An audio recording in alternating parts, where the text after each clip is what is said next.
पाया था ठीक से, तो हम फिर से एक बार आपको पढ़ाएं।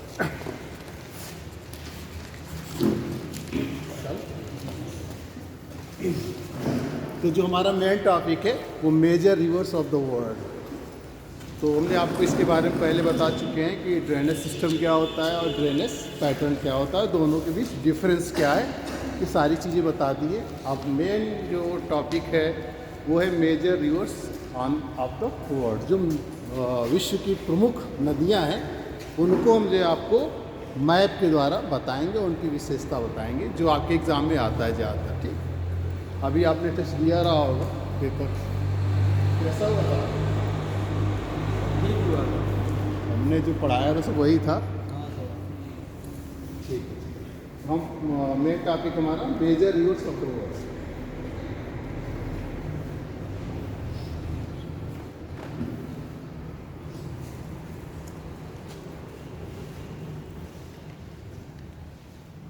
विश्व की प्रमुख नदियां।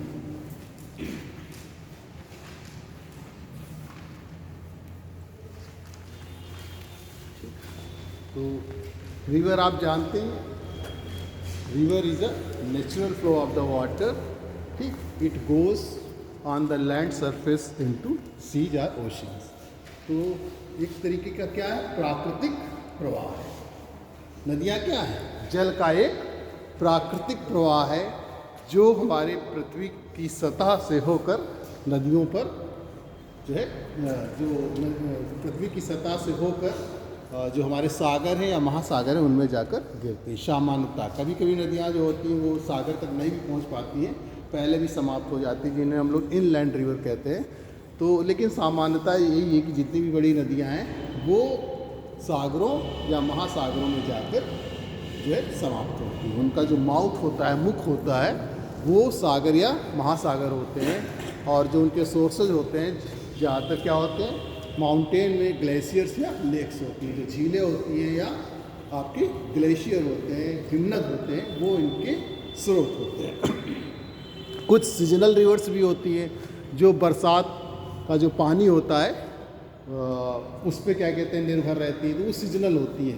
जब बारिश होती है तब उनमें जल दिखाई देता है आपका, और जब बारिश नहीं होती या पानी जैसे सूख जाता है तो वो उसमें भी पानी नहीं दिखाई देता है। तो इस तरीके से दो तरीके की नदियाँ होती हैं, एक सदावाहिनी जिसे हम पेरिनियल रिवर कहते हैं, जो पूरे वर्ष भर प्रवाहित होती रहती है, जैसे हमारी गंगा है और यमुना है, क्योंकि इनके जो स्रोत होते हैं वो हिमनद होते हैं।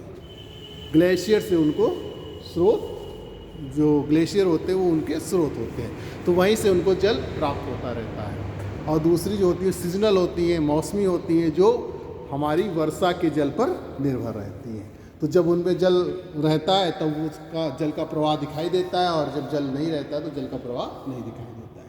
तो इस तरीके से जो जल की मात्रा होती है उसकी उपलब्धि के आधार पर दो तरीके की नदियाँ होती हैं। सदावाहिनी नदियाँ जो पूरे वर्ष भर प्रवाहित होती रहती हैं, और मौसमी नदियाँ जो समय के अनुसार, यानी कि समय पर एक समय ऐसा होता है जब बरसात का मौसम होता है, जब उनको पानी मिलता है तो वो प्रवाहित होती हैं। सामान्यतः सभी नदियाँ जो होती हैं वो सागर या महासागरों में गिरती है जाके। कुछ नदियाँ होती हैं जो है सागरों तक नहीं पहुँच पाती, उसके पहले ही जो है उनका प्रवाह रुक जाता है। ठीक, यहाँ पर जो हम मेन बात करेंगे वो विश्व की प्रमुख नदियों के बारे में बात करेंगे, जो ज़्यादातर आपके एग्ज़ाम में आते हैं, उनकी क्या विशेषता है।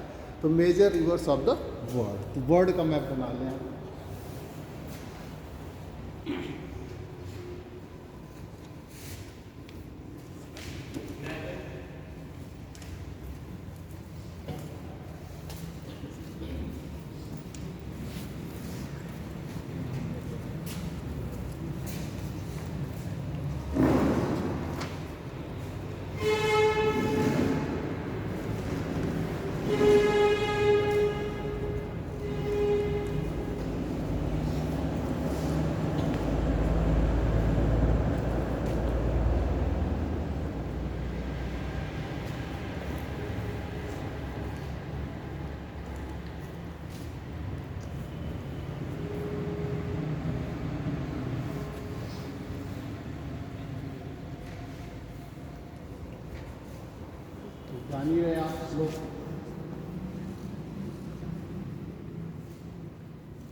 भूमध्य रेखा है वो 23.5 अंश नॉर्थ कर्क रेखा है और 23.5 अंश साउथ मकर रेखा।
ये वर्ल्ड का मैप और सबसे पहले हम नॉर्थ अमेरिका की जो है रिवर्स के बारे में बात करेंगे। ठीक, तो नॉर्थ अमेरिका में भी 49 अंश उत्तरी अक्षांश जो है वो आपको कनाडा और संयुक्त राज्य अमेरिका को अलग करता है। ठीक, तो याद रखेंगे कभी भी पूछा जाता है कि कनाडा और संयुक्त राज्य अमेरिका को कौन सी अक्षांश रेखा अलग करती है, तो 49 अंश उत्तरी अक्षांश रेखा कनाडा और संयुक्त राज्य अमेरिका को अलग करती है। यहाँ पे ग्रेट बियर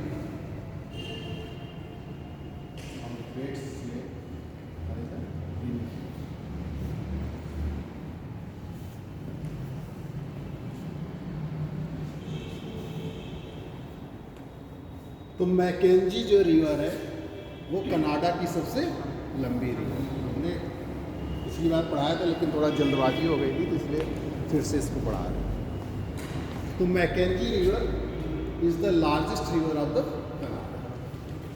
ये ग्रेट स्लेव से निकलती है और ये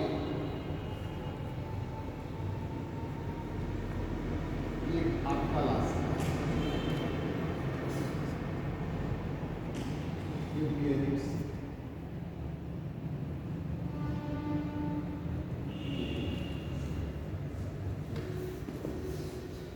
जाकर इसमें गिरती है।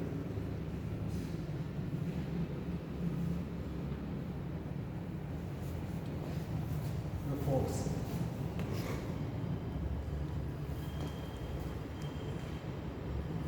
ये मैकेंजी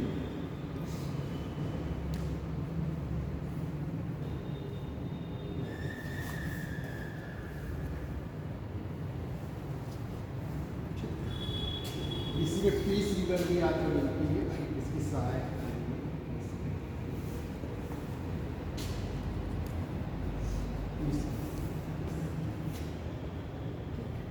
यूकान रिवर जो है वो कोलंबिया से, जो कोलंबिया प्रांत है वहाँ से निकलती ब्रिटिश कोलंबिया, और ये जाती है यूकान। पहला था मैकेंजी, आप लोग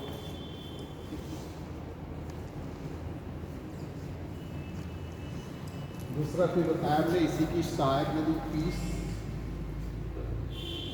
और ये यूकान रिवर जो ब्रिटिश कोलंबिया प्रांत से निकलती है और जाकर बेरिंग सी में गिरती है।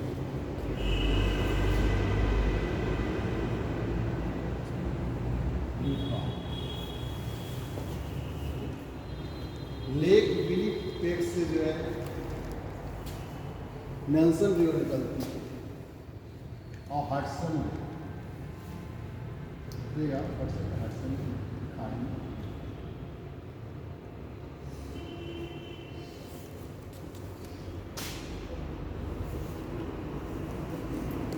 नेल्सन।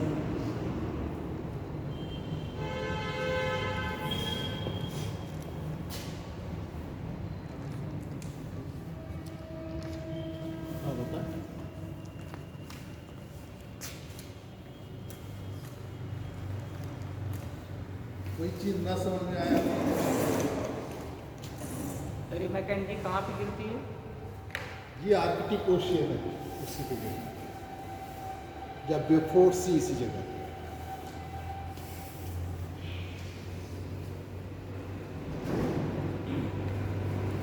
ये नॉर्थ अमेरिका का जो है लॉन्गेस्ट रिवर सिस्टम है आफ्टर द मिसिसिपी मिसौरी, यानी कि उत्तरी अमेरिका में अगर पूरे देखा जाए तो उत्तरी अमेरिका में जो हमारा संयुक्त राज्य अमेरिका का मिसिसिपी मिसौरी ड्रेनेज सिस्टम है, रिवर सिस्टम है, नदी तंत्र, तो उसके बाद ये दूसरा सबसे बड़ा उत्तरी अमेरिका का जो है नदी तंत्र है, रिवर सिस्टम।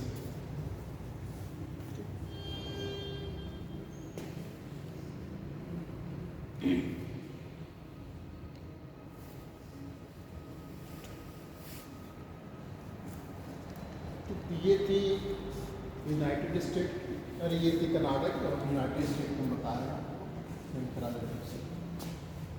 ये सब अटलांटिक ओशन, इधर पैसिफिक,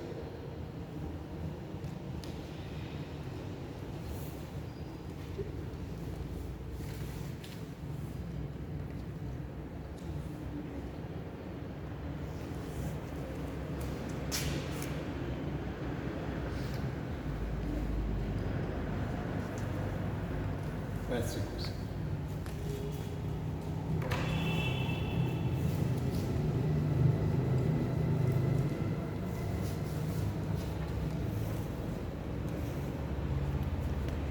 आप संयुक्त राज्य अमेरिका की बताएंगे।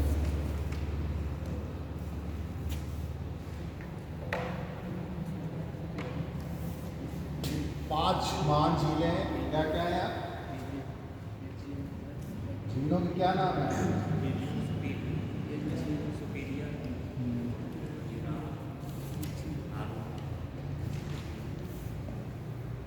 पांच जो ग्रेट लेक्स संयुक्त राज्य अमेरिका के, अभी आपके टेस्ट में आया भी रहा होगा कि पश्चिम से पूर्व, उसका क्रम बताइए, आया था?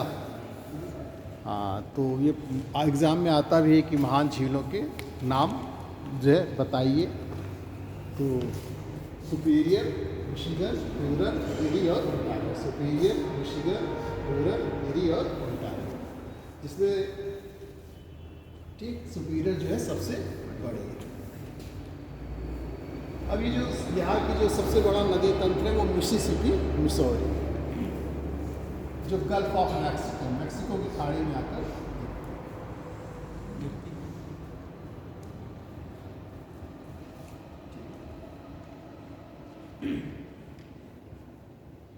Mississippi Missouri.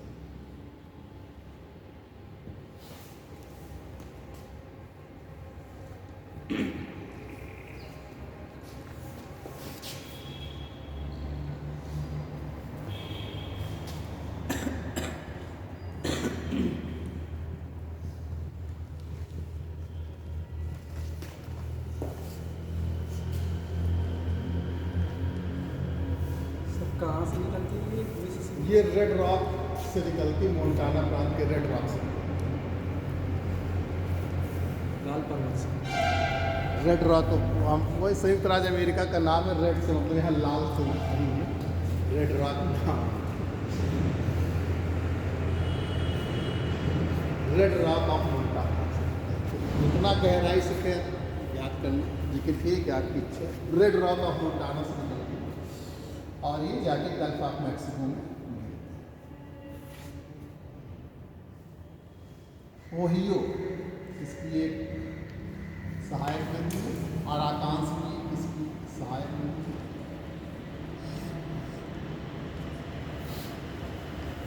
एक मिसिसिपी मिसौरी, ये मुख्य रूप से आपको याद रखना है कि मिसिसिपी मिसौरी जो है संयुक्त राज्य अमेरिका की सबसे जो है बड़ी नदी तंत्र है। ठीक, इसी जगह पोटोमैक रिवर है, जिसमें आपको वाशिंगटन डीसी जो संयुक्त राज्य अमेरिका की कैपिटल है, वो पोटोमैक रिवर के किनारे स्थित है। पोटोमैक, ये पोटोमैक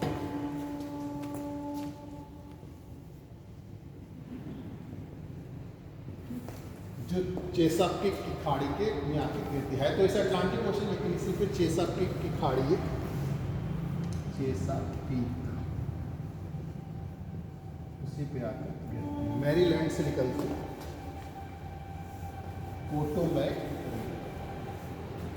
क्योंकि इस पे संयुक्त राज्य अमेरिका की कैपिटल इसी के किनारे स्थित है, इसलिए इसको बताना है जरूरी कि पोटो आता भी एग्जाम में कभी कभी कि संयुक्त राज्य अमेरिका की जो कैपिटल है वाशिंगटन डीसी, वो किस नदी के किनारे स्थित है। हो सकता है कि आपके एग्ज़ाम जो टेस्ट दे उसमें भी आ सकता है। तो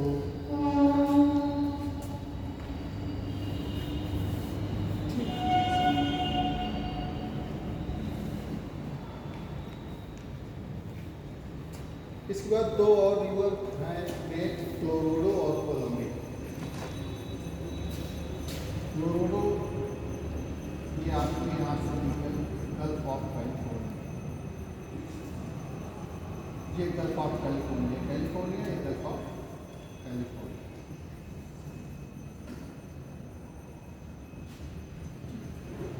क्लोरोडो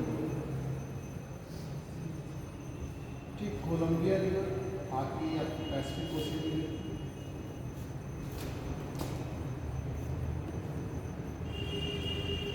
क्लोरोडो में हुवर डैम जो है बनाया गया है, जो एग्ज़ाम में आपके आता है, पूछा जाता है कि अमेरिका का हुवर डैम किस नदी पर स्थित है, तो क्लोरोडो में हुवर डैम है।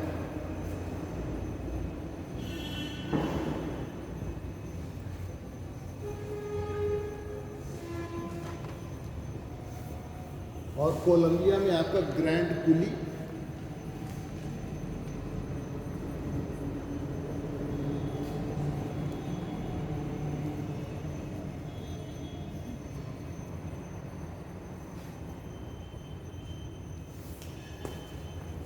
ये दोनों एग्जाम में आ चुके हैं। आइए वर्ड ऑफ क्लोरोडो नदी, ये जो नदी है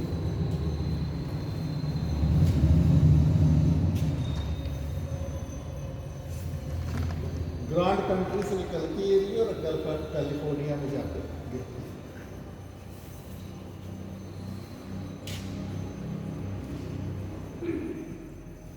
फिर इसी में लास्ट है आपका रियो ग्रांडे।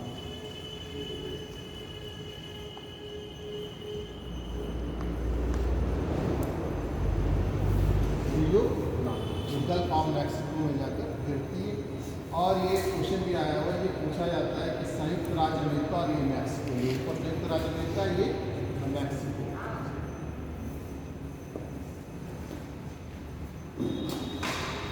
ये इसके बीच की प्राकृतिक सीमा बनाता है, नेचुरल जो है बाउंड्री बनाता है।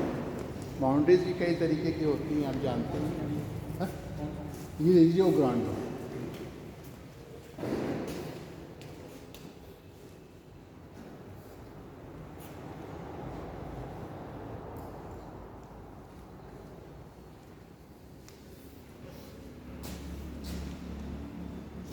ये रियो ग्रांडे, रियो ग्रांडे।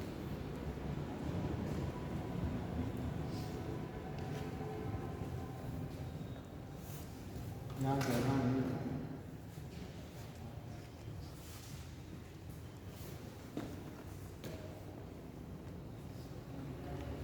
ये मेन जो है रिवर्स है जो नॉर्थ अमेरिका की है, संयुक्त राज्य और कनाडा उत्तरी अमेरिका की।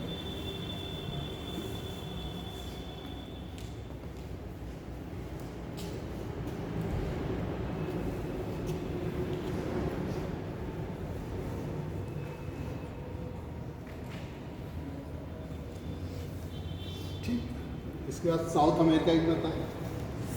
दक्षिण फेमस रिवर अमेजन जानते हैं आप लोग, जो विश्व की सबसे बड़ी बिगेस्ट मतलब वॉल्यूम ऑफ द वाटर के हिसाब से, कैचमेंट एरिया के हिसाब से सबसे बड़ी। लंबी और बड़ी में थोड़ा फर्क है, लंबी सबसे है कौन सी? नील नदी, जो आपकी अफ्रीका में आती है। तो सबसे बड़ी अमेजन नदी और सबसे लंबी नील नदी। अगर लंबाई में देखा जाए तो नील नदी के बाद दूसरी सबसे लंबी नदी है अमेजन। एंड इस पर्वत से निकलते हुए अटलांटिक ओशियन, ये अटलांटिक ओशियन है।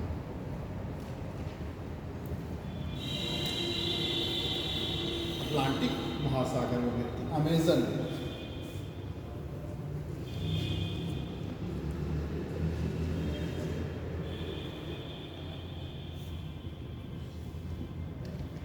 अमेजन सर निकलती किससे? एंडीज पर्वत से। हाँ, जो सदाबहारी नदियाँ हैं ज़्यादातर वो वहीं से निकलती, पर्वतों से, पर्वतीय क्षेत्रों से। वहाँ पे हिमनद ग्लेशियर जो उनके स्रोत होते हैं, और इसके बाद जो है वो वहीं पर या तो लेक होगी, झील से निकलेंगे, और या तो हिमनद से।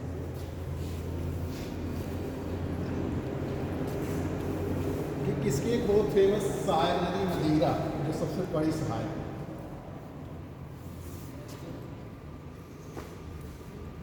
MADERI, मदिरा के मदीरा या जो आप पढ़े मदीरा, शुद्ध इंग्लिश वही है मदीरा। पूछा गया था एक बार आगे इसमें से अमेजन की सबसे बड़ी सहायक नदी कौन सी? स्पेलिंग सही है एकदम, उच्चारण आप जो भी करें। ये बता दीजिए, कोलंबिया में ग्रांड नदी ये क्या है सर? ये बांध है जो डैम बनाए जाते हैं, वो आया हुआ एग्जाम में, आपके टेस्ट में भी आया रहा कि हुआ डैम और ये सब आए हुए आपके एग्जाम में, जो टेस्ट आपने दिया। आप जो पढ़ रहे हैं उसी से एग्ज़ाम में भी आएगा, उसी टेस्ट में भी आएगा। इसलिए थोड़ा इसको ढंग से पढ़िए और जितना क्लियर हो बताते हैं।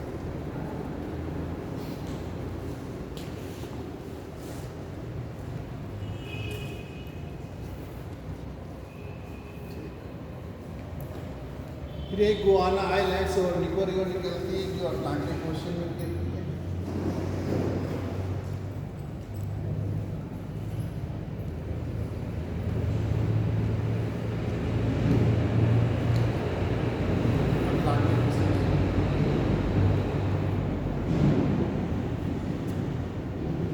और निको बेसिकली कोलंबिया में प्रवाहित होती है, कोलंबिया देश है।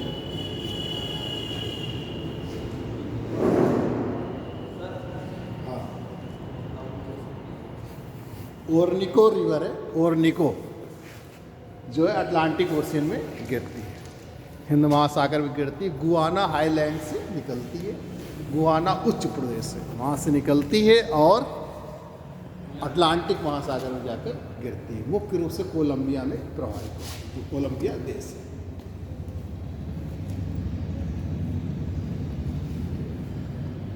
मैग्डालेना जो वेनेजुएला में मुख्य रूप से प्रवाहित होती है, कैरिबियन सागर में।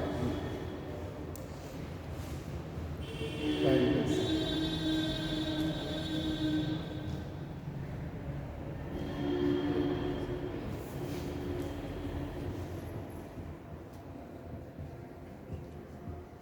Magdalena, Magdalena.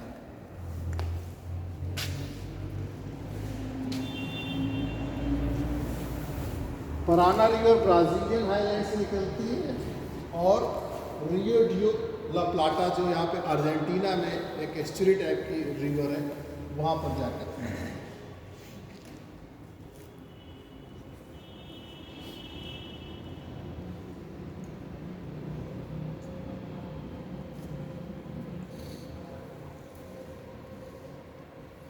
पराना।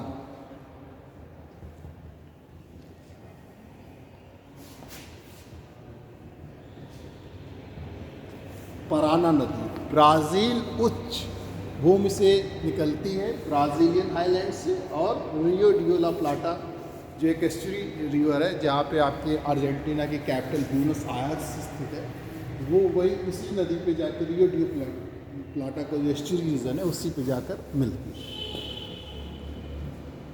पराना। इसी पे इतैपू डैम है, इतैपू वहाँ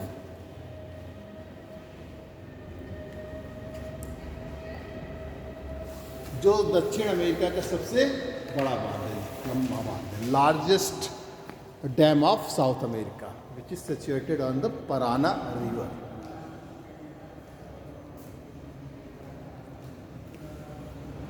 और रिवर प्लाटा या रियो डी प्लाटा जो है अर्जेंटीना में प्रवाहित ही होती है, ये रियो डी प्लाटा में आकर मिलता है।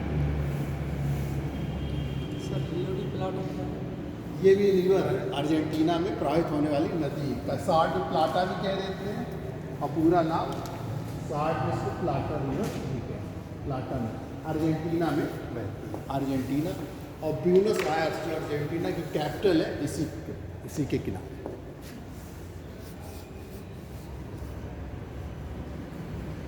नहीं समझ में आ रहा? जो न समझ में आ रहा है वो अभी पूछ लीजिए, थोड़ा मेहनत तो आपको करनी पड़ेगी। नदियों के नाम है ये तो आपको याद करनी पड़ेंगे। पराना रिवर भी सर अर्जेंटीना में प्रवाहित होती है। ये जो है ब्राज़ील से होते हुए पराना और उबे होते हुए आके अर्जेंटीना में, पराना जो है ब्राज़ील हाईलैंड से निकलती, जो ब्राज़ील का आप निचला हिस्सा देख रहे हैं वहाँ से निकलती है, और फिर परुग्वे होती है। अब वर्ल्ड मैप जितना देखेंगे तब आपको ज़्यादा समझ में आएगा। आप लोग अगर एटलस ना लिए हो तो सब लोग ले लें, एटलस का वर्ल्ड मैप ले लें, ठीक। एटलस है, कई आते हैं, चाहे ऑक्सफोर्ड ले लें, और टीटी के भी अच्छा आता है। ऑक्सफोर्ड भी जनरली उपलब्ध हो जाता है, आसानी से आपको ऑक्सफोर्ड का मिल जाएगा, 200-250 रुपये का आता है, 250 रुपये, उसको ले लीजिए। फिर उसमें आपको सारी चीज़ें देखनी पड़ेंगी, ज्योग्राफी में सारे सिटीज़ जो आप पढ़ेंगे वो देखने पड़ेंगे, माउंटेन्स, रिवर्स, लेक्स और डेजर्ट, सारी चीज़ें आपको देखनी पड़ेगी, तभी आपको याद होगा। क्योंकि ज्योग्राफी उसी तरीके से है जैसे आपके सिर पर बाल। तो ज्योग्राफी में अगर आपने मैप नहीं पढ़ा, मैप नहीं बनाया, तो आप चाहे जितने सुंदर हो, अगर आपके सिर पर बाल नहीं है तो आप सुंदर नहीं दिखेंगे। उसी तरह से ज्योग्राफी में भी अगर आपने मैप से नहीं पढ़ा, मैप से नहीं बनाया, तो आपने चाहे जितनी तैयारी कर ली है वो अधूरी है। तो इसलिए मैप जो है आपको आना चाहिए, और उसी से आपको आसानी से याद भी होगा। आप कहाँ तक रखेंगे, लेकिन जैसे मैप आप देखेंगे तो आपको ये दिमाग में हो जाएगा कि मैकेंजी रिवर यहाँ है, अमेजन नदी यहाँ है, पराना रिवर यहाँ है।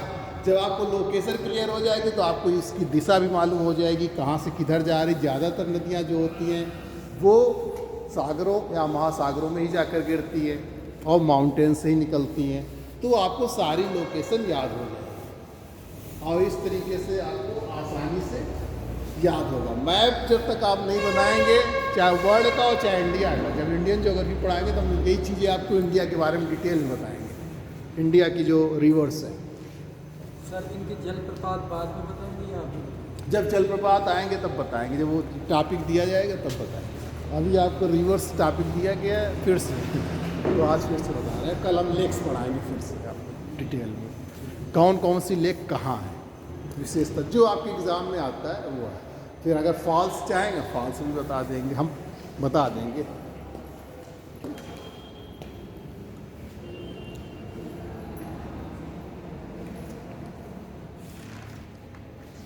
अगर इस इसी जगह फॉल्स बताएंगे तो फिर कुछ होगा, ठीक है सर।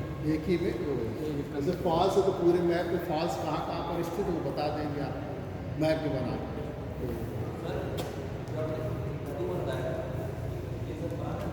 हाँ, पराना रिवर, इतैपू जो बांध है, इतैपू डैम वो पराना रिवर पर स्थित है, जो largest dam of south America, दक्षिण अमेरिका का सबसे लंबा, लार्ज में बड़ा बांध। ठीक, तो ये थी आपकी साउथ अमेरिका की। अब आते हैं अफ्रीका। यहाँ तक तो क्लियर हो गया आप सब?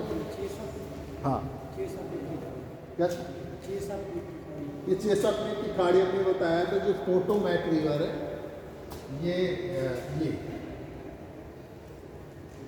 पोटोमैक रिवर, ये चेसापीक बे के विक्टोरिया,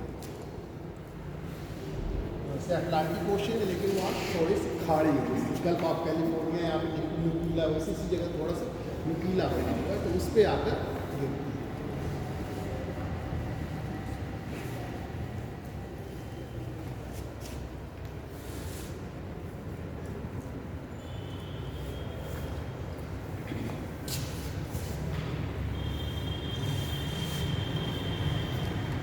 अब अफ्रीका महाद्वीप की बारी है। अफ्रीका महाद्वीप की सबसे फेमस नदी आप जानते हैं कौन सी है? नील नदी। हाँ, नील नदी और जायरे नदी और लिम्पोपो नदी, तीन नदियाँ बहुत फेमस हैं। जायरे नदी ऐसी है जो भूमध्य रेखा को 2 बार काटती है, और लिम्पोपो नदी ऐसी है जो मकर रेखा को 2 बार काटती है, और नील नदी जो है वो विश्व की सबसे लंबी नदी है। तो ये 3 महत्वपूर्ण नदियाँ हैं।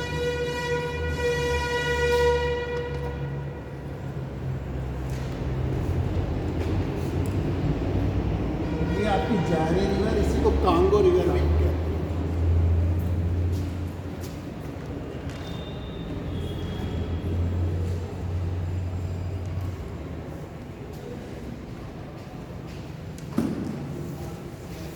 आप ध्यान से पढ़िए, आपके क्वेश्चन फिर इस बार रिवर्स से ही आएंगे। रिवर्स और लेक्स से जब आपका टेस्ट होगा सैटरडे को, तो रिवर्स और लेक्स जो आप पढ़ रहे हैं उसी पे आएंगे।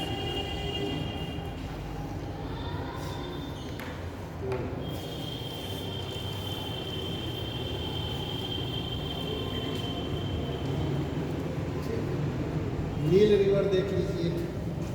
नील रिवर हमने बताया था कि 2, एक वाइट ब्लू और एक हाँ, एक वाइट नाइल रिवर और एक ब्लू नाइल रिवर, दोनों जो है आपस में जाकर खार्तूम में मिलती है। एक जो वाइट नील रिवर है, सफ़ेद नील जिसे कहते हैं, वाइट नील रिवर है, वो आपके विक्टोरिया झील से निकलती है, और जो ब्लू नाइल रिवर है वो इथोपियन हाईलैंड से निकलती है, इथोपिया उच्च भूमि से निकलती है, और दोनों जाके सूडान में खार्तूम में जाकर मिलती हैं, तब वहाँ से ये नील नदी बनती है, और जाकर फिर ये जो हमारा मेडिटेरियन सी है, भूमध्य सागर, वहाँ पर जाकर मिलती है।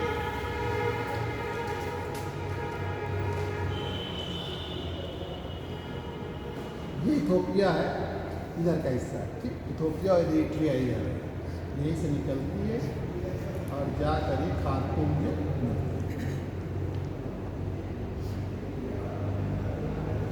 ये वाइट नाइल रिवर है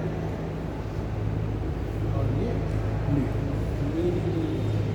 नाइल रिवर, नील, जाके यहाँ खार्तूम में मिलती है। फिर जाकर ये भूमध्य सागर में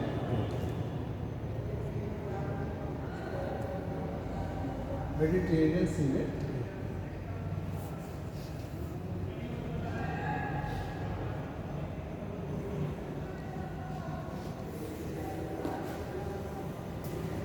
यहाँ के बाद ही नाइल रिवर बन जाती है।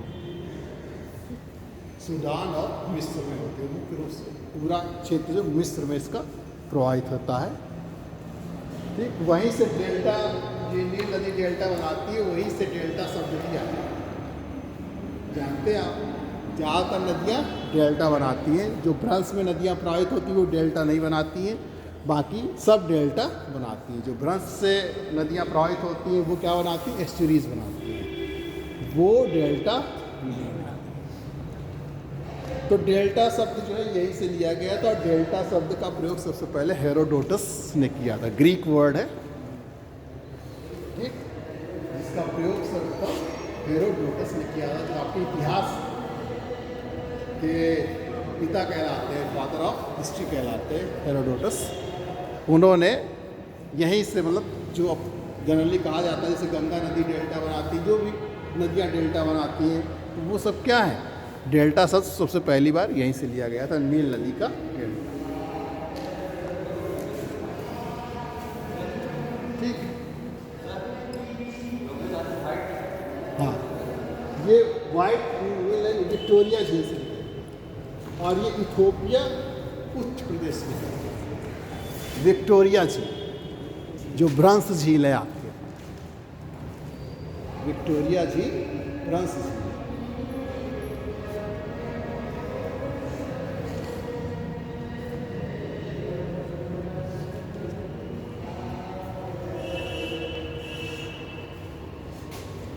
ठीक, और ये इथोपियन हाईलैंड है, इथोपिया उच्च प्रदेश है।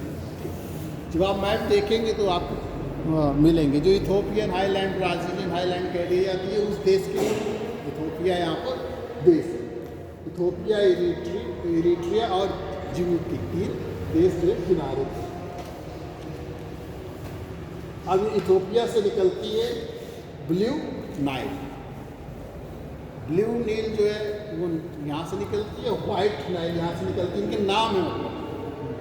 और ये जाके खार्तूम, सूडान, ठीक, दक्षिणी सूडान, तो वहाँ पर जाकर मिलती है और फिर जाकर नील नदी के नाम से आगे प्रवाहित होती है। और जो हमारा मेडिटेरियन सी है, भूमध्य सागर है, वहाँ पर जाकर गिरती है। माउंट इसका भूमध्य खातून सूडान नाम है सर, यहाँ संगम होता है। हाँ, खार्तूम में कॉन्फ्लुएंस होता है, ठीक, मतलब आपकी blue river, blue Nile and white Nile meet at the Khartoum.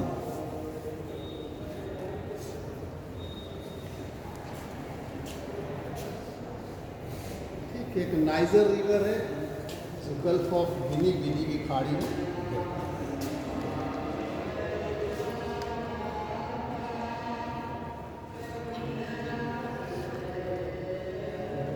Niger, Nigeria से, नाइजीरिया में मुख्य रूप से प्रवाहित होती है। हाँ, नाइजीरिया।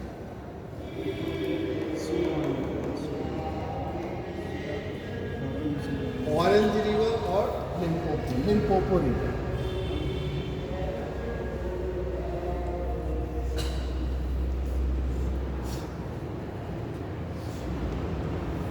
लिम्पोपो,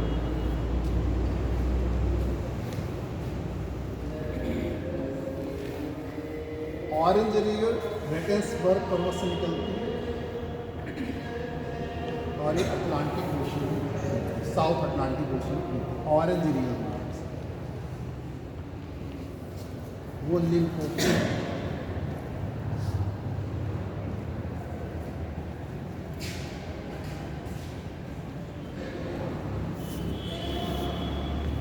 ये लिम्पोपो है और ये ऑरेंज रिवर है।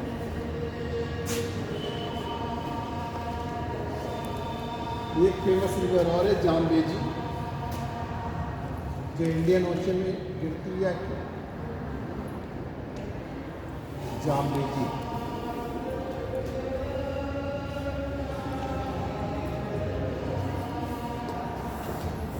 इसमें करीबा डैम बना हुआ है जाम्बेजी में, करीबा बांध।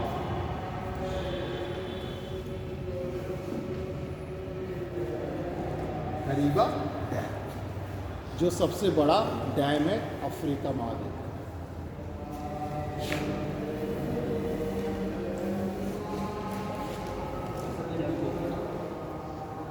हाँ, ये लिम्पोपो, ये इंडियन ओशन में जाती है।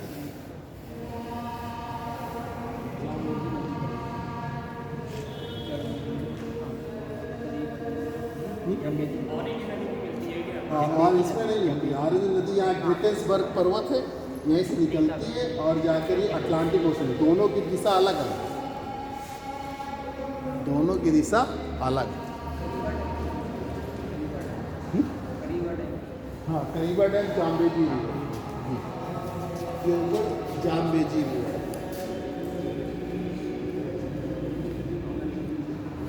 ये वाली जाम्बेजी रिवर है जो कटंगा प्लेटो से निकलती है, कटंगा पठार है वहाँ से निकलती है इंडियन ओशन में जाकर गिरती है।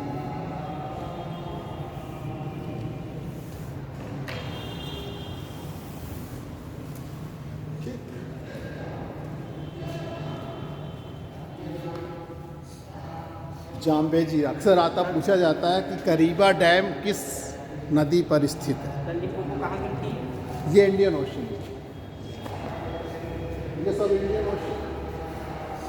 वैसे अगर एकदम आप सटीक जाए तो ये मोजाम्बिक चैनल है, मोजाम्बिक देश है, तो ये मोजाम्बिक चैनल है, तो यहीं पे आ जाएगा। और सर ये ऑरेंज जो अटलांटिक ओशन में गिरेगी। हाँ, ये इधर ये साउथ अटलांटिक, ये हिस्सा नॉर्थ अटलांटिक ओशन हो गया, साउथ अटलांटिक ओशन हो गया।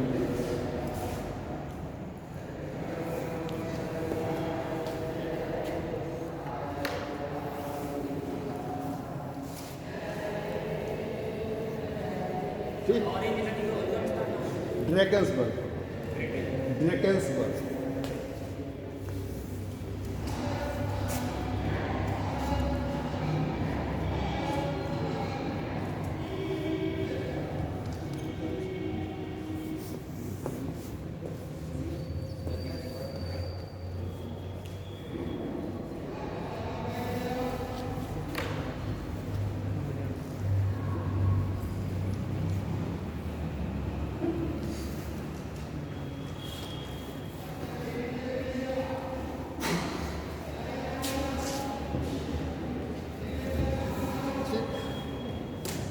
अब चलते हैं यूरोप, ठीक, यूरोप की नदियों के बारे में बात।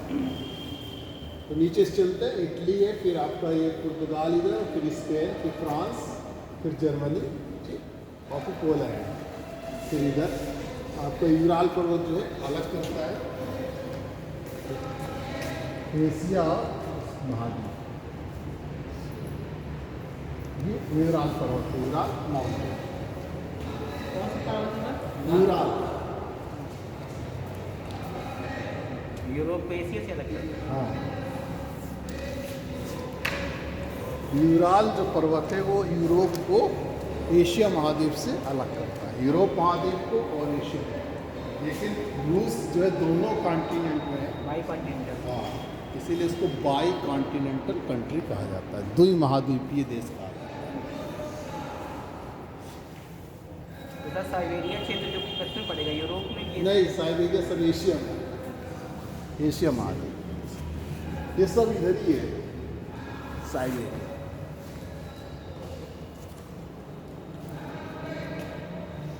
साइबेरिया के विकास के लिए ट्रांस साइबेरियन रेलवे चलाई। ये ट्रांस साइबेरियन रेलवे लाइन बिछी जो विश्व की सबसे लंबी रेलवे। चलिए जब ट्रांसपोर्ट पढ़ाएंगे तब डिटेल में इसकी तरफ जाओगे। तो मतलब सर्बिया का विकास करने के लिए, सर्बिया जो हमारा है वो बहुत विकसित अभी नहीं है। तो जब से ट्रांस साइबेरियन रेलवे चलाई गई तब से उसमें धीरे धीरे विकास होना शुरू हुआ, क्योंकि उधर तापमान बहुत कम रहता है, टेम्परेचर बहुत कम है, तो वहाँ पॉपुलेशन जो पाई जाती है डेंसिटी वो बहुत कम पाई जाती है। इसीलिए रूस के पास क्षेत्र तो बहुत ज़्यादा है, बहुत विशाल क्षेत्र है, लेकिन अभी सब वो क्या है, फ्रोजन स्टेट में है, तो उतना अभी वहाँ पर विकास नहीं हो पाया।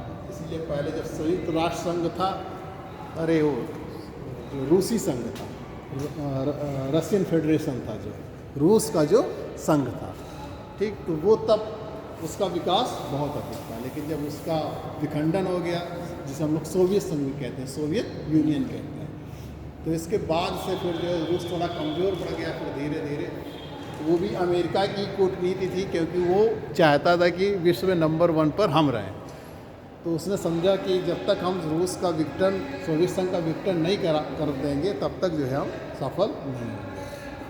तो ये सब चीज़ें हैं, सोवियत संघ का उसने विघटन करवाया, फिर नाटो की स्थापना किया उसके अगेंस्ट ही।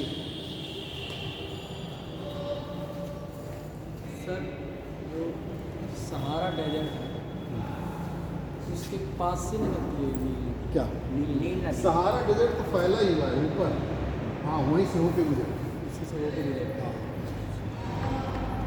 इसीलिए तो हमने कहा था जहाँ पर कहीं पर जो है एक उम्मीद होती है, हरे जैसे ओएसिस जो होते हैं, मरुद्यान होते हैं, कहीं कहीं दिख जाते हैं जल के। डेजर्ट में भी कहीं कहीं पर आपको जल दिखाई देता है, तो वो ओएसिस होते हैं, मरुद्यान। मतलब उस मरुस्थल में जो है एक बगीचा आपको दिखाई देता है, हरे भरे पेड़ वहाँ पर हो जाते हैं, और वहीं पर थोड़ी बहुत एग्रीकल्चर भी हो जाती है, इसीलिए उसको ग्रीन आइलैंड कहा जाता है। क्योंकि क्वेश्चन आया था, आपके टेस्ट में भी आया रहा होगा, कि जो ग्रीन आइलैंड के नाम से किसे जाना जाता है मरुस्थलों में? मरुद्यान। हाँ, मरुद्यान, ओएसिस जिसे हम लोग कहते हैं। तो डेजर्ट का मतलब ये है कि वहाँ पर जल की कमी है, लेकिन अब धीरे धीरे विकास तो हो ही रहा है। आप जैसे अरब डेजर्ट देख लीजिए, सऊदी अरब देख लीजिए, सब क्या है? सब डेजर्ट है, लेकिन फिर भी विकास वो लोग मतलब देखिए कि अरब जो है आपका सऊदी वगैरह कितना ज़्यादा, जो इमीरात है कितने डेवलप हो गए। यहाँ पर जो पेट्रोल है सऊदी अरब में, जो अरब है वहाँ पेट्रोल है, उसी को निर्यात करके वो अपना विकास। सर अरब कहाँ पे है सर इसमें? ये अरब का है, अच्छा। सऊदी अरब जिसे बोलते हैं। इधर ईरान है, इधर इराक है, इधर कतर है। इसीलिए आप जब मैप देखेंगे तो धीरे धीरे आपको सारी चीज़ें समझ में आएंगी, तब थोड़ा इंटरेस्ट भी जगेगा। ज्योग्राफी में जब तक आप मैप का अध्ययन नहीं करेंगे तब तक आपको इंटरेस्ट नहीं जगेगा। इसलिए इंटरेस्ट तभी आपका होगा जब आप उसका वर्ल्ड का मैप एक एक कंट्री को जानेंगे। जब आप कुछ कंट्री को जान जाएंगे तो धीरे धीरे आप में उत्सुकता भी बढ़ेगी कि हम इसको भी जानें, ये कहाँ से कैसा है, क्या है, एक एक चीज़ आपको जानने की जो है इच्छा होगी। तो लेकिन अब उतना डीपली पूछा ही जाता है। वर्ल्ड का मैप तो आपको पढ़ना ही पड़ेगा, और वर्ल्ड का मैप तो आप किसी पे भी दे सकते हैं। इंडिया का मैप या वर्ल्ड का मैप कोई ज़रूरी नहीं कि ज्योग्राफी में ही दे, ठीक, कोई भी दे सकते। दक्षेस के बारे में आ गया, सार्क के बारे में आ गया, तो कौन कौन से मेंबर हैं उसके, वो आप मैप बना के दिखा सकते हैं। किसी चीज़ का हेड क्वार्टर पूछा गया, आप वर्ल्ड के मैप में उसको इंडिकेट कर सकते हैं। तो कोई भी चीज़ हो, चाहे हिस्ट्री हो, चाहे पॉलिटिकल साइंस हो, जो पॉलिटी आप लोग पढ़ते हैं, या मतलब कोई चीज़ है, और करंट की जो चीज़ें आती हैं उनमें कोई भी इवेंट्स कहीं भी घटित होती है, उसको आप मैप में बना के दिखा देते हैं। आजकल तो आप लोग अखबार में देखते ही हैं, कोई घटना घटित हुई असम में, मान लो घटित हुई घटना, तो तुरंत आपका इंडिया में बना के बताएंगे कि असम यहाँ पर इस प्लेस पे ये घटना घटित हो गई। तो ऐसे आपको भी करना है। लिखने के नंबर उतने नहीं मिलते जितना आप उसको इम्प्रेस करेंगे एग्जामिनर को, उसके नंबर मिलेंगे। आप ये मान के चलिए कि एग्जामिनर जो होता है वो एक लेमैन होता है, उसको कुछ नहीं आता है। जितना आसानी से उसको आपको समझा सकते हैं उतने ही आपको अच्छे नंबर मिलेंगे। जितना आपने बहुत सारी चीज़ें लिख दी, आपने सोचा एग्जामिनर तो बहुत विद्वान है और जो है हम चाहे जो लिख देंगे वो सब समझ जाएगा, तो ऐसी भूल ना कीजिएगा। एग्जामिनर को आपको ये समझ के चलना है कि वो एकदम लेमैन है, उसको कुछ भी नहीं है। जितना आसानी से आप उसको समझा ले जाएंगे अपनी बात, उतने ही ज़्यादा नंबर आप पाएंगे। इसका मतलब है कि आपको उतनी सरल भाषा में लिखना है और उतने अच्छे ढंग से डायग्राम बना। अगर आपने डायग्राम बना दिया कि ये चीज़ें यहाँ, ये नदियाँ यहाँ हैं, तो आपको वो उतना उसको पढ़ने की ज़रूरत भी नहीं रहती। वैसे कापियाँ सब पढ़ी जाती हैं, कापियाँ इतनी ज़्यादा मिलती ही नहीं है कि एक दिन में 20 कापी चेक करना रहता है तो एक एक अक्षर पढ़े जाते हैं। इसमें यह नहीं होता है कि यूनिवर्सिटी जैसे कि कापी चेक करनी है, वहाँ पर आपके पढ़ेगा, क्योंकि दिन भर में 20 कापी केवल चेक करना है। तो ठीक है, अब हम आते हैं यूरोप में। इटली में जो है दो नदियां हैं, पो और टाइबर। पो और टाइबर। पो जो है हमारे एड्रियाटिक सागर में गिरती है इधर, पो और टाइगर। टाइगर हमारी ये मेडिटेरियन सी जैसे यहाँ पे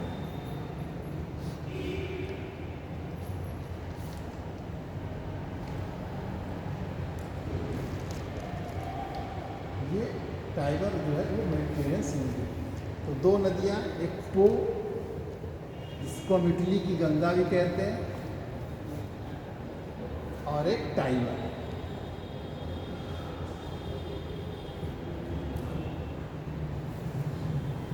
पो और टाइगर। पो जो है एड्रियाटिक सागर में गिरती है, ये एड्रियाटिक सी है, और टाइगर जो है पो में आपका इटली का फेमस शहर वेनिस है,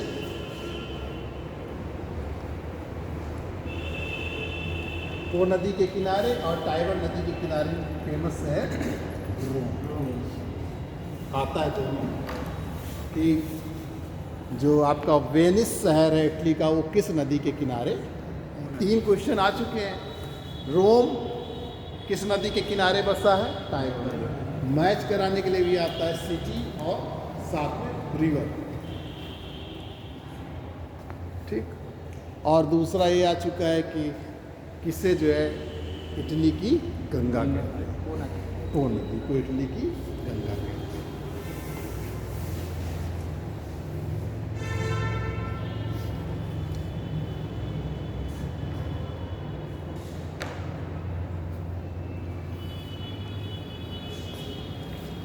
एब्रो रिवर जो है स्पेन में है।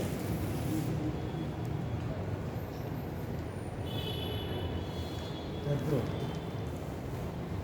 देखिए, आपको बहुत फेमस नदी बताई जाएंगी जो यहाँ पर आपके एग्ज़ाम में आती है। नदियाँ तो बहुत सारी हमने आपको बताया है कि हर देश में बहुत सारी जो आप पढ़ा है, लेकिन आपको पढ़ना वो है जो इम्पोर्टेंट है और जो एग्ज़ाम में आते हैं। ठीक है। इसके बाद जो है फ्रांस में लॉयर और सीन रिवर।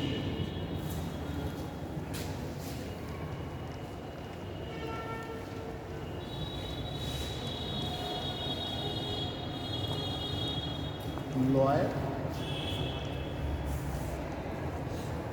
और सीन।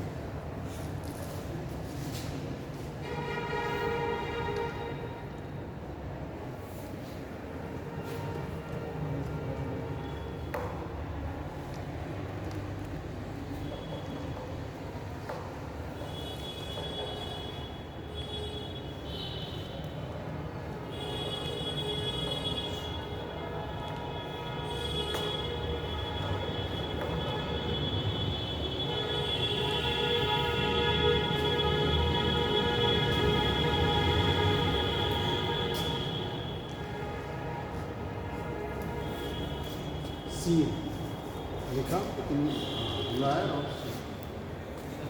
सर ये हाँ, कौन सी तो नदी है? दोनों फ्रांस में सीन नदी के किनारे ही फ्रांस जो पेरिस है वो स्थित। हाँ बताए सर ये कौन सी नदी है? ये एब्रो। एब्रो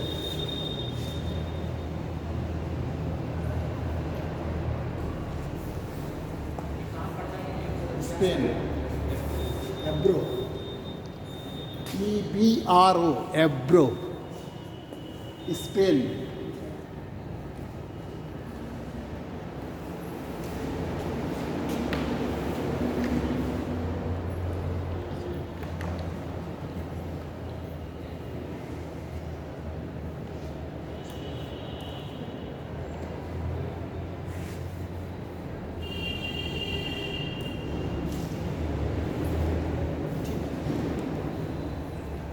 आगे आते हैं जर्मनी में। जर्मनी की राइन रिवर आप जानते हैं बहुत फेमस है। राइन नदी जो ब्रंस घाटी से होकर बहती है। ठीक, वासजेस और ब्लैक फॉरेस्ट 2 पर्वतों के बीच से बहती है। पूछा गया था कि राइन नदी किन दो पर्वतों के या किन दो ब्लॉक माउंटेन्स के मध्य से होकर गुजरती है, तभी ये भ्रंश बनाती है।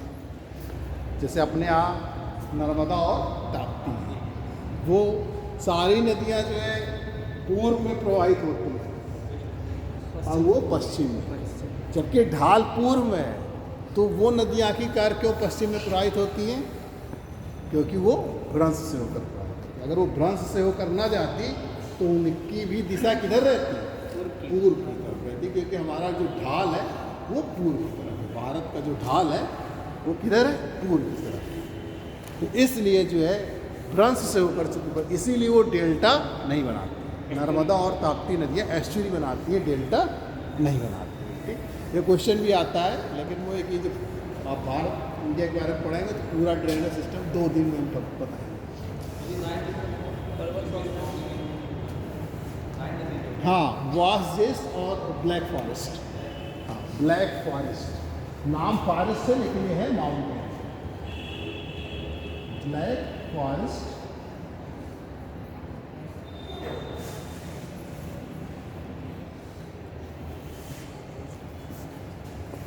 फॉरेस्ट और वासजेस। और एक विशेषता है, राइन नदी जो है हमारे विश्व की सबसे व्यस्ततम नदी मार्ग है, सबसे व्यस्ततम नदी मार्ग, बिजिएस्ट रिवर रूट है। आपके हो सकता है टेस्ट में इस बार आया भी रहा हो। सबसे व्यस्त, हाँ, सबसे व्यस्त नदी मार्ग है सबसे साफ भी यही है, विश्व का। सबसे साफ नदी भी यही है।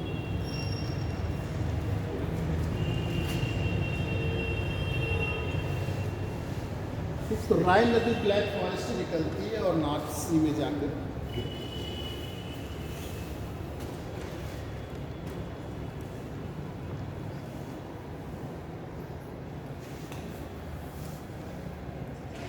राइन।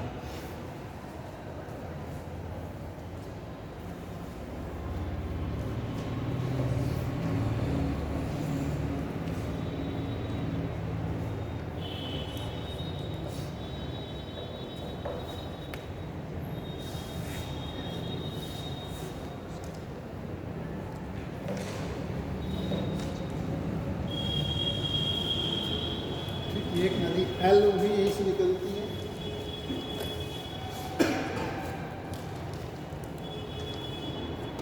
जर्मनी में बहती है एल।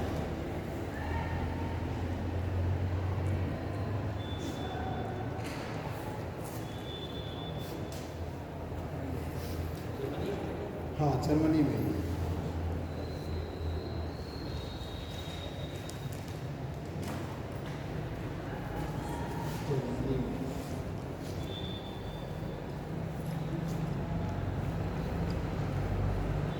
नॉर्थ सी है यहाँ पर, उसी में भी।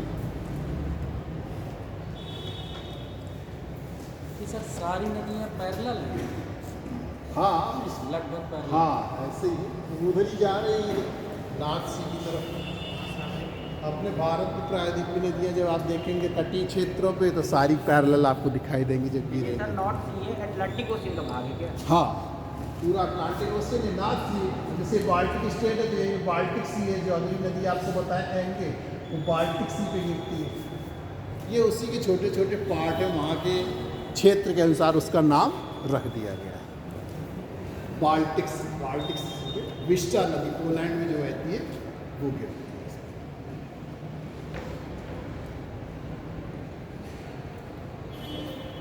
Vista Poland.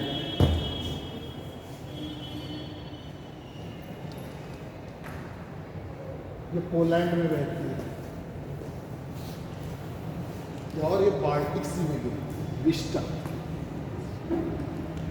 विस्टा या विस्टुला भी कहीं कहीं पर मिलता है, विस्टुला।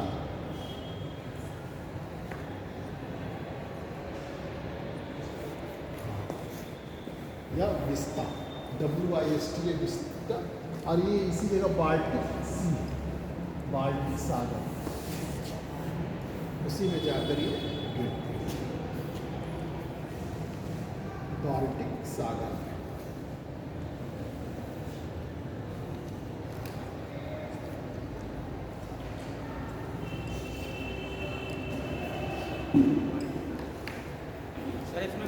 सागर उत्तरी सागर में कोई नहर भी है जो जोड़ती है दोनों को आपस में? हाँ, नहर है कोई, कोई समय याद नहीं है। इस समय नहीं याद है, आपको याद हो बताइए। कील नहर तो नहीं? कील नहर तो जर्मनी में है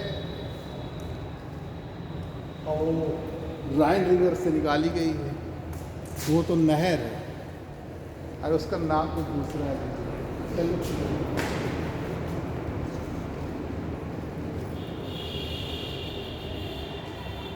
ठीक, राइन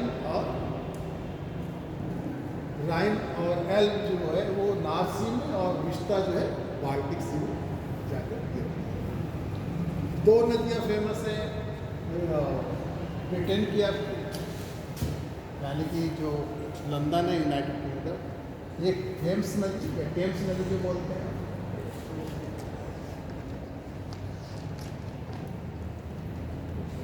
और इसी में सेवन या सीवन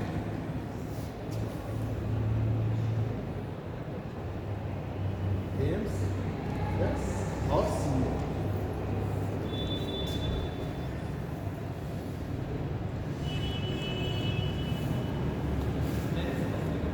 थेम्स,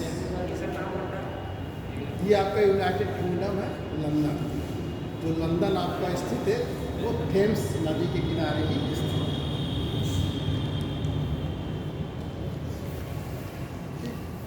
थेम्स जो रिवर है वो आपके नॉर्थ सी में ही आके गिरती है और ये ब्रिस्टल चैनल है, ब्रिस्टल चैनल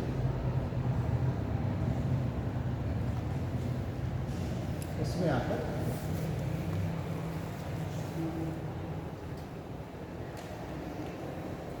देखिए इसका जो आकार है वो देखने में ऐसा है, लेकिन ये सिर्फ 3 हैं।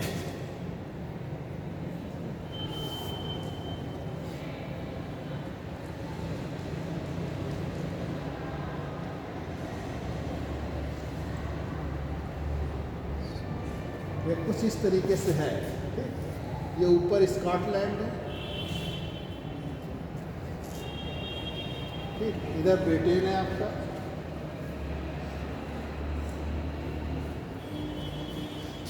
और ये वेल्स है, और ये आयरलैंड है। इसमें से ये नॉर्थ आयरलैंड है, ये जो है रिपब्लिक आयरलैंड है।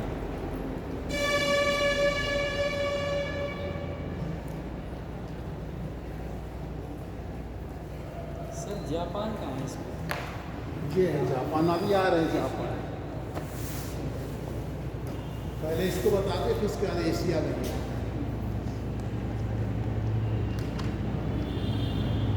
तो जो हमारा ग्रेट ब्रिटेन, ठीक, ये मान लीजिए इंग्लैंड है, ब्रिटेन, आईसी को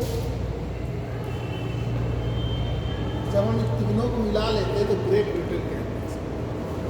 सुनते हैं ना, ग्रेट ब्रिटेन सुनते हैं, यूनाइटेड किंगडम सुनते हैं, ब्रिटेन सब सुनते हैं, तो ब्रिटेन में तो ये अकेले है इंग्लैंड, ठीक। और जब ग्रेट ब्रिटेन कहते हैं तब स्कॉटलैंड, वेल्स, इंग्लैंड और वेल्स तीनों को जोड़ के कहते हैं।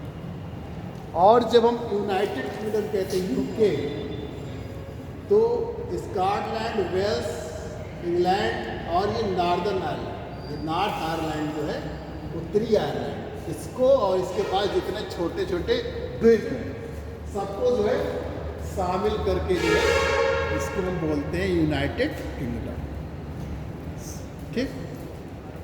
फर्क आप जान लीजिए।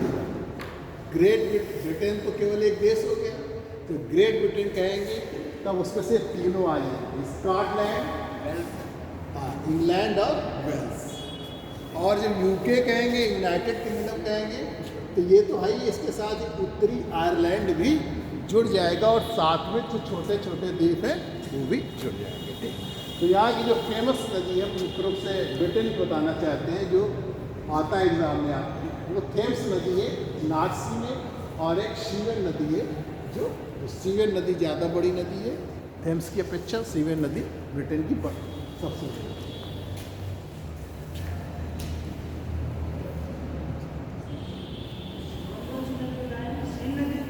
शीवेन और ये थेम्स, SEVES।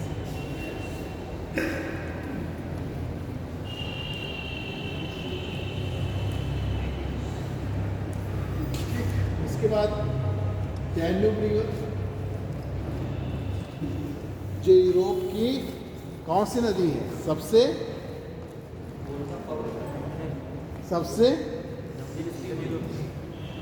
हैं? कौन सी नदी सर? यूरोप की सबसे लंबी नदी। Danube river. हाँ, लंबी नदी यूरोप की सबसे लंबी।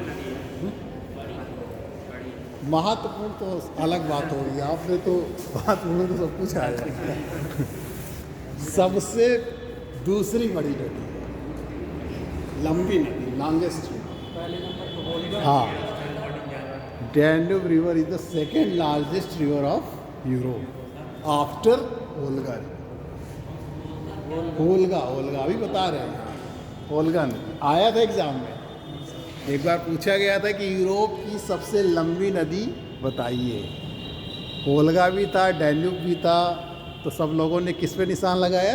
डैन्यूब में लगाया। जो नहीं जानते, जो जानते थे उन्होंने ओल्गा, इसमें ओल्गा था, डैन्यूब था, नीपर था और डॉन रिवर था, 4 नदियाँ।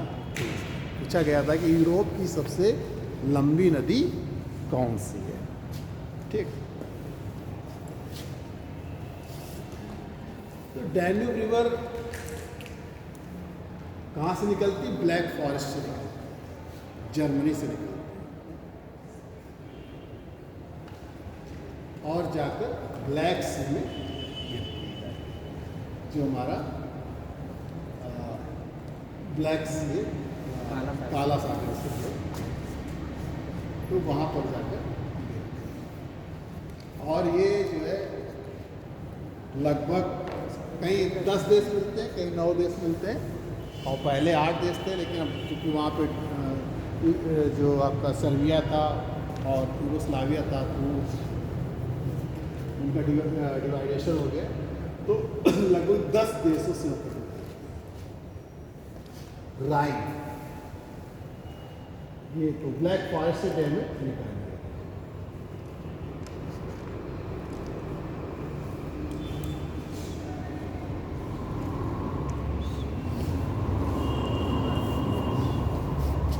ब्लैक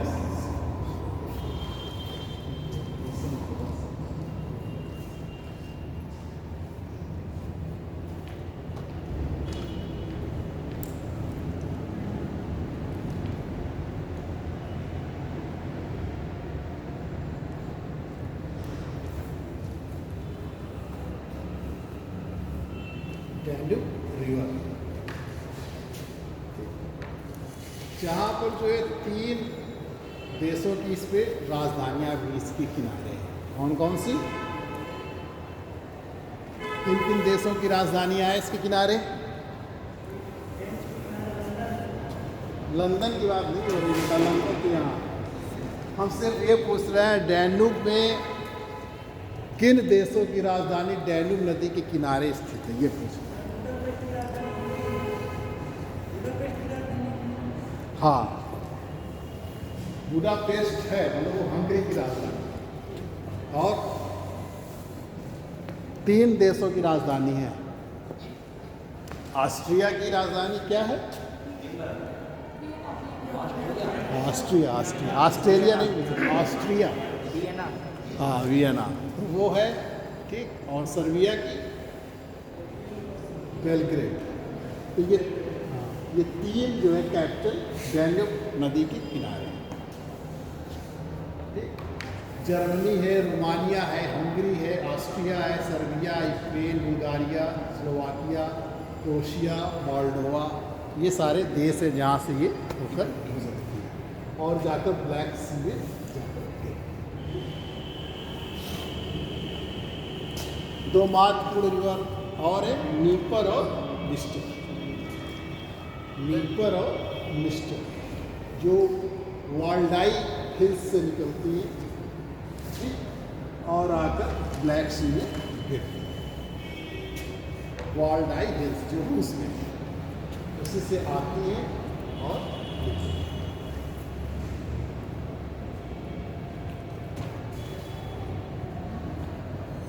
एक ही जगह से निकलती है।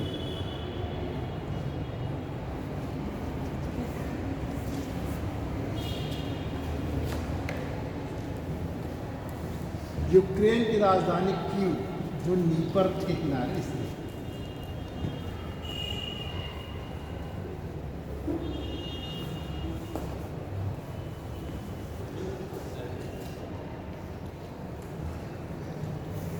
क्या कहते हैं? हाँ, क्यों डैन्यूब नदी नहीं, डैन्यूब नहीं बता रहे आप, नीपर और निस्टर बता रहे हैं। नीपर और निस्टर जो वाल्डाई हिल्स है रूस में, वहाँ से ये निकलती है और ब्लैक सी में आकर गिरती है।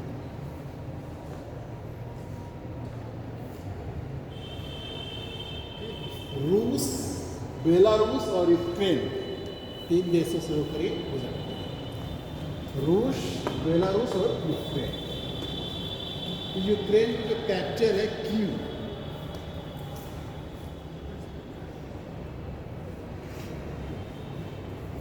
वो नीपर नदी के किनारे।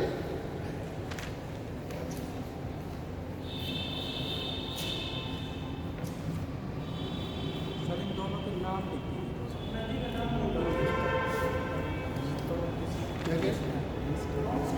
हाँ, ये आपकी निस्तर है और ये नीपर है। ऊपर वाली है इसकी।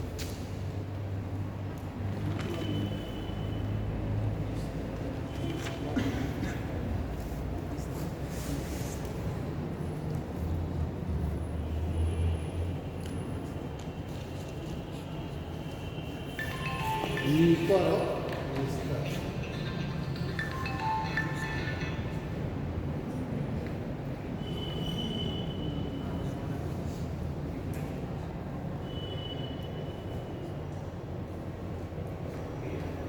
ठीक, चलिए जल्दी करें, लिखते नीपर और निस्तर। वाल्डाई हिल्स से निकलती है, वाल्डाई हिल्स रूस में, वहाँ से निकलती है, और नीपर और निस्तर।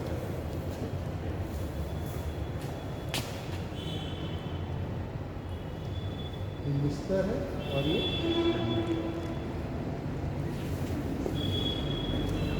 ठीक। डॉन रिवर तुला से निकलती है और ब्लैक सी के पहले भी छोटा सा इसमें सी ऑफ एजोर, अजोर सागर, एजोर या अजोर,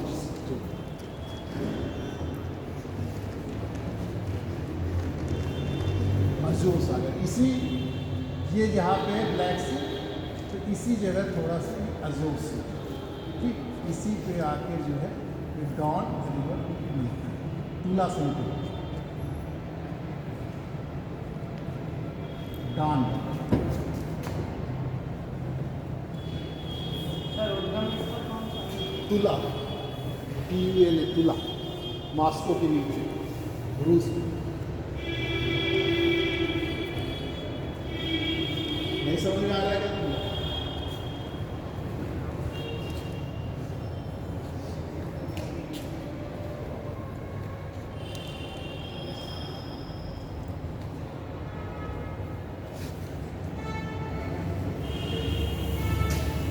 आती है नदी। तो ये पूछा गया था कि डॉन रिवर, जो डॉन नदी है, वो कहाँ पर गिरती है, इसका मौत क्या है? तो अजोर सागर। अगर अजोर सागर नहीं तो ब्लैक सी, ब्लैक सी, ब्लैक सी जैसे ऐसे बना है, तो उसी में थोड़ा सा ये निकला हुआ अजोर सागर, तो पहले इसी पे गिरती है आगे। तो इसीलिए एग्ज़ाम में पूछा गया था, एग्ज़ाम में विकल्प दोनों थे, अजोर सागर भी था और ब्लैक सी भी था। तो उसमें जब दोनों है तो आपको अजोर सागर लगाना है। ये एग्ज़ाम में आया था, IAS में भी, PCS में, कि डॉन रिवर कहाँ पर गिरती है। ठीक, तो ये हो गई आपकी यूरोप की नदियाँ। अब हम आपको रूस की नदियाँ बता दें।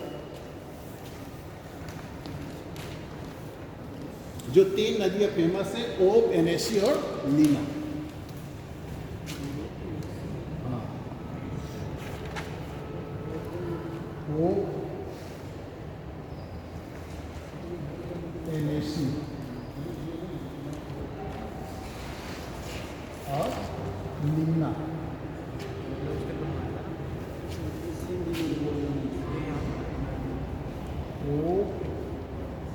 एनेसी और मीना,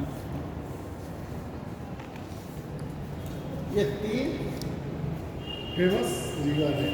वो रिवर अल्टाई माउंटेन से निकलती है और गल्फ ऑफ ओब में जाकर गिरती है। इसी जगह थोड़ा सा गल्फ बना हुआ है, उसी पे जाकर गिरती है। ये गल्फ ऑफ ओब अल्टाई माउंटेन से निकलती है।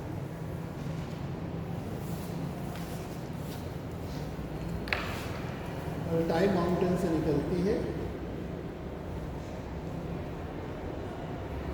ठीक, एनेसी तनुला माउंटेन से निकलती है।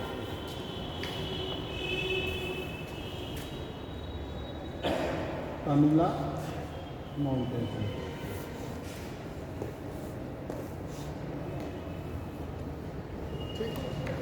और आर्कटिक ओशन ये आर्कटिक ओशन ये पूरा, लेकिन अभी चूंकि गल्फ ऑफ ओब पहले पड़ गया तो इसलिए गल्फ ऑफ ओब दे दिया गया। अगर गल्फ ऑफ ओब नहीं रहेगा तो Arctic Ocean. Lena lake Baikal से निकलती है और आर्कटिक ओशन में जाकर गिरती है।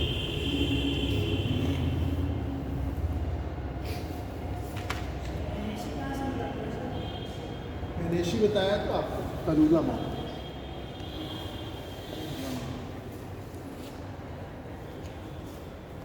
ये अल्टाई माउंटेन से ओब निकलती है, एनेसी तनुला, और ये लेक बैकाल झील से।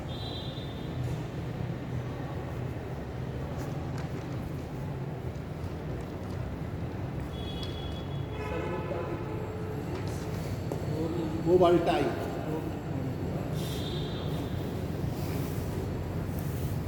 अल्टाई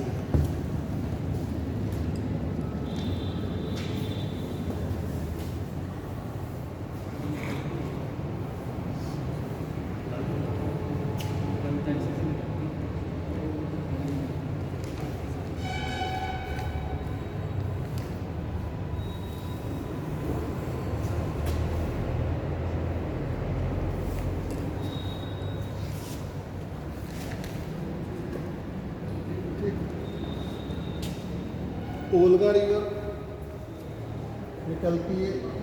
ओल्गा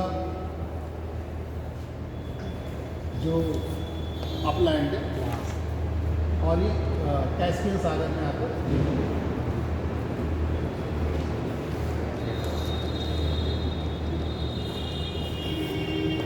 कहाँ पड़ता है कैस्पियन सागर? ये ईरान के ऊपर, ईरान कजाकिस्तान में, और अज़रबैजान ये उससे बाउंड्री बनाते हैं। इराक, रूस, अज़रबैजान और ईरान। कैस्पियन सागर कल बताएंगे आपको जब लेक्स बनाएंगे, बता चुके हैं लेकिन कुछ नहीं।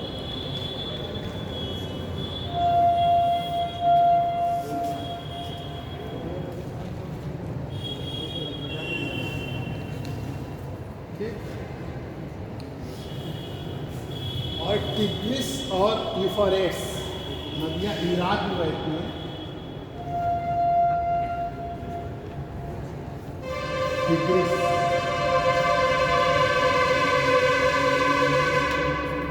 और यूफ्रेट्स, इन्हीं के बीच में जो दुआब है इनका, यहीं पे मेसोपोटामिया की सभ्यता विकसित हुई। टिग्रिस और यूफ्रेट्स।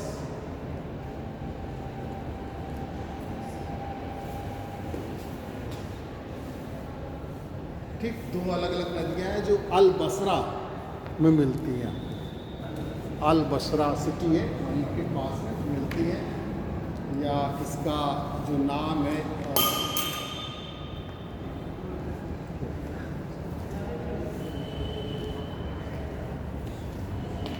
वसत अल अरब,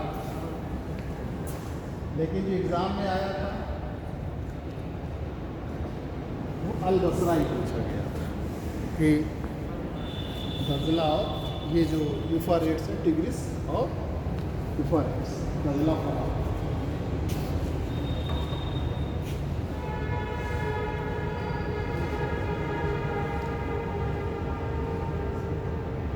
ठीक, ये गल्फ ऑफ पर्सिया पर्सिया की खाड़ी है, इसी में आकर गिरती है। गल्फ ऑफ पर्सिया, इसको पर्सियन गल्फ भी कहते हैं।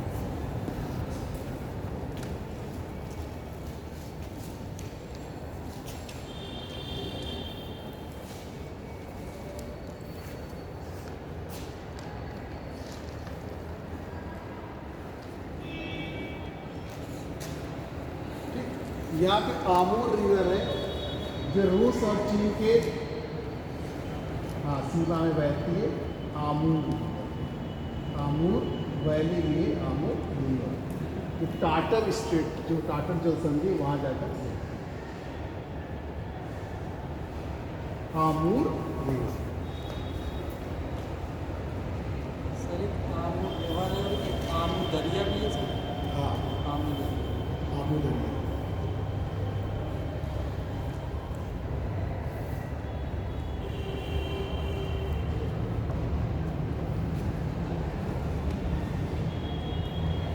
वो जो आमू दरिया और शेर दरिया वो कजाकिस्तान में बहती है।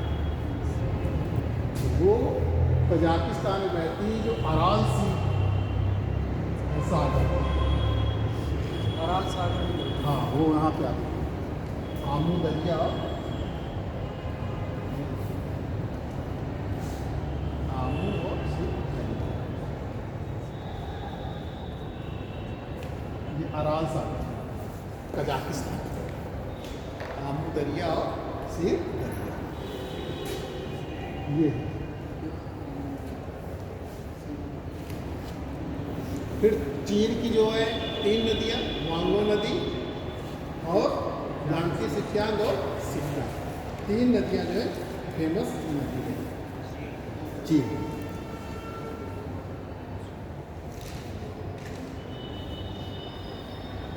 वांगो, यांगत्से सिक्यांग और सिक्यांग।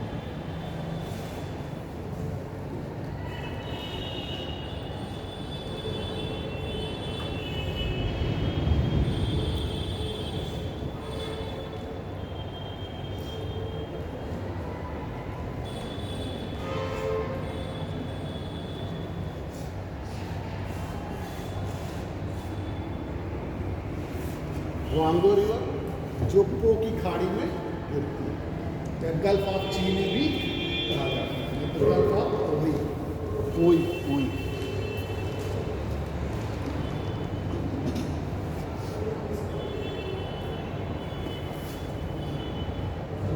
POA चाहिए उसे, और इसी को गल्फ ऑफ चिली, चिली की खाड़ी, और जब ये दोनों नहीं रहेंगे तो पीच सागर, LOC। ये सब चाइना सी के पार्ट। वांगो रिवर तिब्बत से इसकी उत्पत्ति होती है। समय बहुत होता है यार। तिब्बत के पठार से। हाँ, सोर्स है तिब्बत। ठीक, वांगो रिवर, ये गल्फ में आता है क्वेश्चन, इसलिए बार बार बता रहे हैं। गल्फ ऑफ पोई या गल्फ ऑफ चिली, और अगर वो नहीं है तो LOC, पीच सागर से। हाँ, तब आप गल्फ ऑफ चिली या गल्फ ऑफ पोई जो दिया है वो आप लगाएं, LOC फिर नहीं लगाएं, पीच सागर फिर नहीं लगाएंगे। ऐसा एग्जाम में आता है, पीच सागर भी दिया रहता है, चिली की खाड़ी भी दिया रहता है, या पोई की खाड़ी भी दिया रहता है। उसमें से आप गल्फ ऑफ पोई सबसे मतलब राइट आंसर है। सिक्यांग, ठीक, यांगत्से सिक्यांग वैसे निकलती है और ईस्ट चाइना सी में गिरती है जाती है तिब्बत, और यांगत्से सिक्यांग चीन की सबसे लंबी नदी है। सिक्यांग यूनान से निकलती है, यूनान का जो पठार है यूनान प्लेटो से निकलती है, और साउथ चाइना सी में निकलती है, साउथ चाइना से दक्षिणी चीन सागर में गिरती है। सर एशिया की सबसे लंबी नदी कौन सी है? एशिया की सबसे लंबी नदी एशिया की यही रहेगी, यांगत्से। साउथ ईस्ट एशिया की मेकांग, दक्षिण पूर्व एशिया।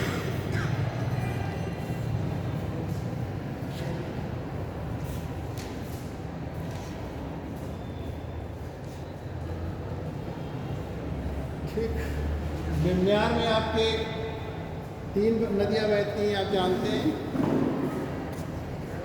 चिंदविन, इरावदी, इरावदी में ही आके चिंदविन नदी मिल जाती है, और सालवी। ठीक, ये 1, 2, 3 नदियाँ हैं। पहला है चिंदविन, दूसरा है इरावदी, और तीसरा है सालवी। थोड़ा समय कम है तो आपको जल्दी जल्दी बता रहे हैं। समय हो गया। और थाईलैंड में चाय फ्राओ,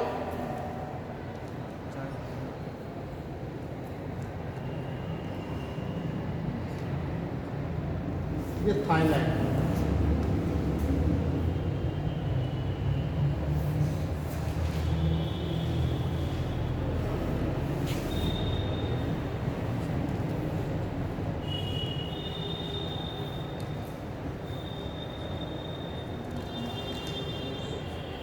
क्या लिखा है? चाय चाय चाय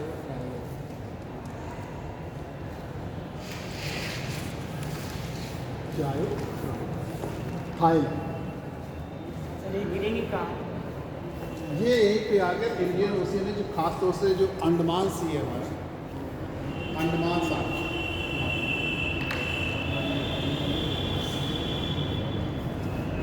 ठीक, मेकांग, ये साउथ ईस्ट एशिया की सबसे लंबी नदी है।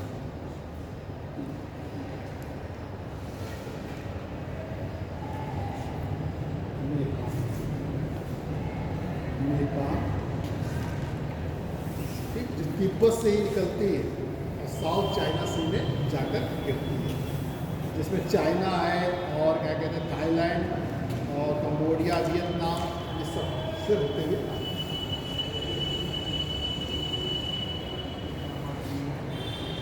ये यहाँ क्योंकि डार्लिंग और मर्रे, डार्लिंग और मर्रे जो है ऑस्ट्रेलिया की नदी है, जो आपको फेमस है।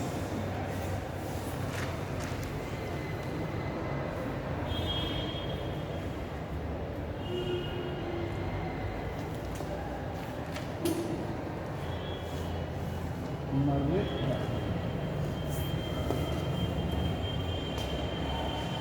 सर, ये मैकांग नदी कहाँ से आती है? कौन सी? मैकांग नदी कहाँ से आती है? तिब्बत से। तिब्बत से, मतलब चाइना से होती है। हाँ, चाइना से। चाइना, कंबोडिया, वियतनाम सब होते हुए, लाओस।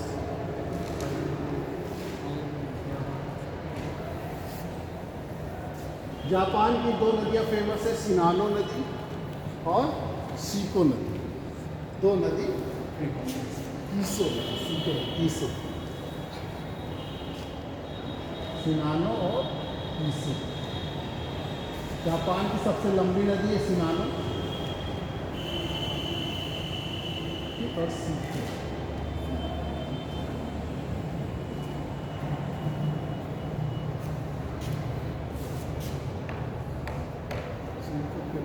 कीसो,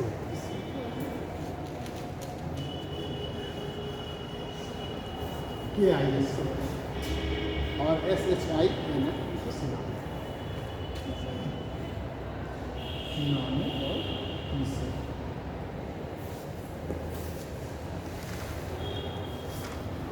वो जापान सागर में गिरती है सिनानो नदी, और ये कीसो आपकी पैसिफिक ओशन में।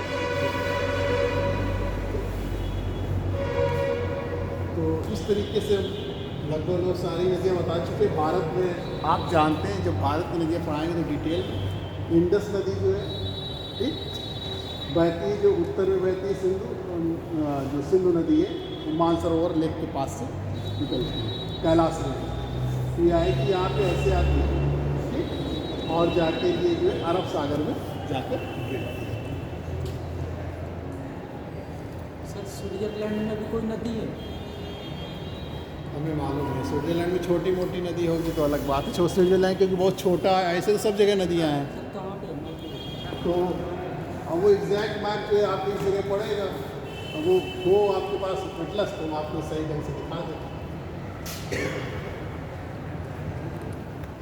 अब इसमें तो सारे देश मिले हुए हैं और बहुत छोटा सा देश है स्विट्जरलैंड। एक बिंदी के बराबर। उसमें नदियाँ भी नहीं दर्शाई गई हैं वहाँ पे जो वर्ड का एटलस में होता है। हाँ, जब रीजनल पढ़ेंगे आप, अगर वो रहता नहीं तो अगर स्विट्जरलैंड के बारे में बताना है तब उसकी 2-4 चीज़ें आपको बताई जा सकती। बाकी ऐसी कोई चीज़ उसमें है। पर्वत है लेकिन वहाँ पे प्रमुख पर्वत तो सभी जगह रहे पर्वत तो। हाँ, हम भी तो कहते हैं कि आप एक मैप वर्ल्ड का लगाइए, एक इंडिया का लगाइए, तभी पढ़ाने में मजा आए। जो इतनी मेहनत करनी पड़ती तो तुरंत ऐसे बता दिया करें कि यहाँ पर है, आपको भी अच्छा लगे।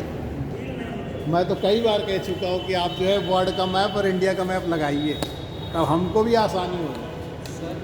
और- हमारे लगाने का यहाँ मतलब नहीं। और अच्छा लगे। नहीं तो आप लाए बोलिए, यही तो लगा दिया करिए, बता दिया करिए, टांग दिया करिए, फिर लेते जाएंगे।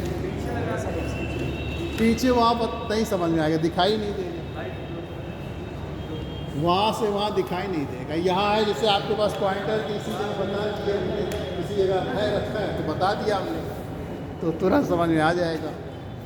आप ज्योग्राफी के लिए सबसे ज़्यादा ज़रूरी मैप, हमने पहले ही बताया, समझाने के लिए भी और समझने के लिए। हमको भी बड़ी आसानी हो जाए, हम भी अपनी बात और अच्छे ढंग से कह सकें और आप और अच्छे ढंग से समझ सकें। तो आप एक वर्ल्ड का मैप लाइए और उसको जो है यहाँ पर लगाइए। आता है, उसका स्टैंड भी आता है काम में, उसी को रख लिया करिए अपने जो ये संचालक है उनसे बोलिए। तो अगली क्लास का टाइम हो रहा है, 9:47 हो गया, तो फिर हम कल आपको नेक्स्ट बताएंगे। ठीक, अगर रिवर्स पढ़ना हो तो हम इंडिया की रिवर्स भी पढ़ा सकते हैं, लेकिन हो सकता है जब इंडिया पढ़ाएंगे तो रिवर्स पढ़ाने को वहाँ मिलेगा तो फिर वहाँ डिटेल में बताएंगे, वहाँ 2 दिन फिर उसमें लगेगा। तो अब कल जो है लेक्स जो है वर्ड की लेक्स के बारे में बताएंगे।